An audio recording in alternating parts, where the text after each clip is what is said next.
Good evening. Myself Monisha. I am from Teachers Engineering College, currently pursuing final year in Electrical and Electronics department.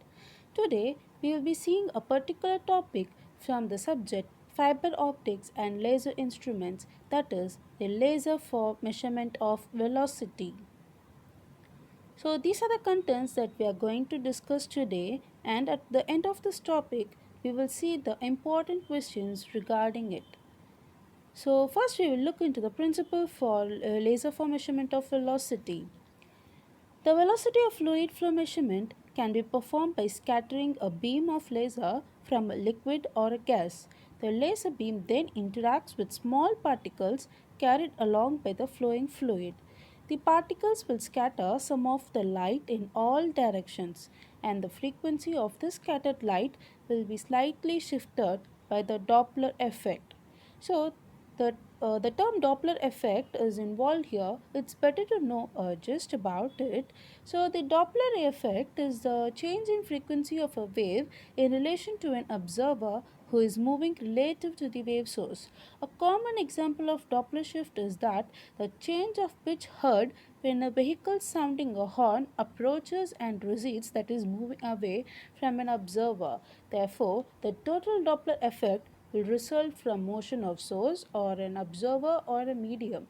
So, moving back to the principle, the two main points that to be remembered is that magnitude of frequency shift will be directly proportional to the velocity of the fluid, and measurement of the frequency shift will directly give the flow velocity.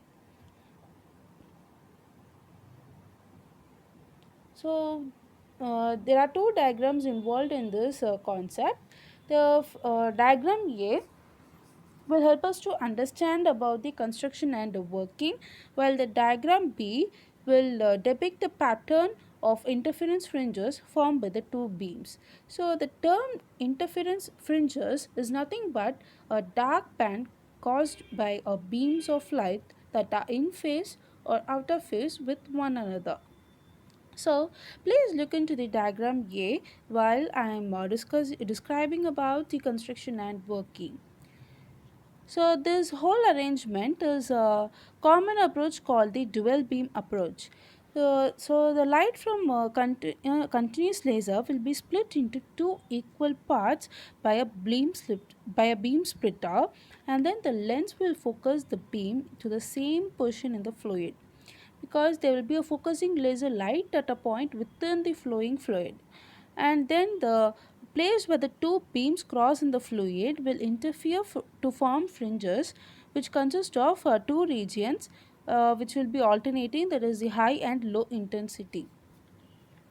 So when a particle will when a particle moves back and forth the fringe pattern, it will scatter light. That is, the scattering will be more when the particle passes through the regions of high intensity, and the scattering will be reduced when it passes through regions of low intensity. So the light scattered by a particle will arrive at the detector. From the detector, we will be getting a varying output. So the from this output, the frequency will be proportional to the interference fringes where the particle moves back and forth. So with this, the working and construction gets over. So let us see the formulas involved in this concept. So the distance between fringes, which is represented as S, is given by S is equal to lambda divided by 2 sine theta by 2, where theta is the angle between two converging beams and lambda is the wavelength in the fluid. So the next, when a particle passes through the fringes with a component of velocity, that is Vt, in a perpendicular direction to the fringes, which also to be approximately perpendicular to the light beams, then the detector will get an output signal which will be regulated at a frequency f, which we obtain it as a formula given by f is equal to 2 capital Vt sine theta by 2 divided by lambda. So if factor of n, that is n is the refractive index of fluid, if when it is introduced to this equation, then we get a modified formula as F is equal to 2n Vt sine theta by 2 divided by lambda naught, where the lambda naught is the vacuum wavelength. Why this factor of n is introduced is that to maintain a difference between the wavelength in the fluid and the vacuum wavelength. So after we obtain the frequency, as mentioned in the principle, it will be directly proportional to the its magnitude will be directly proportional to the velocity fluid, and the measurement of frequency shift will also give us the flow velocity. So at the last we will obtain the measurement of velocity from the laser. So the next is the advantages. There will be no critical contacts with the fluid, and the flow will also not be disturbed. Even a hot or corrosive fluids can be measured without any problems. The nanospectral width of the laser light will give us the accurate measurement, and it is also possible to measure the flow velocity ranging from centimeter seconds to meter per seconds. And for this, the speed of response will also be high, and the last advantage is that it also makes it possible to perform measurements which are related to transient conditions, and it also help us to investigate the turbulent flow characteristics. So we finished with the advantages, so let us look into the disadvantages in this concept.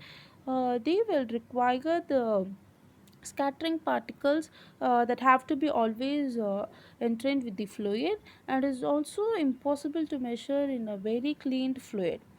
And additional cost is also required because because though in a clean liquid, very clean liquids, the scattering centers have to be introduced, so in that case we need additional cost.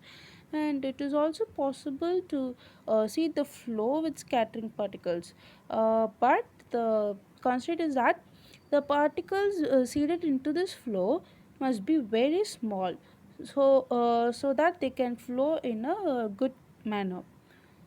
With this, we have come to the end of this concept. Hope all have understood this. And next is the important questions regarding this particular topic. These are all the questions. That is, a part A is the 2 marks, and part B either it might be 13 marks or for 6 or 7 marks according to that.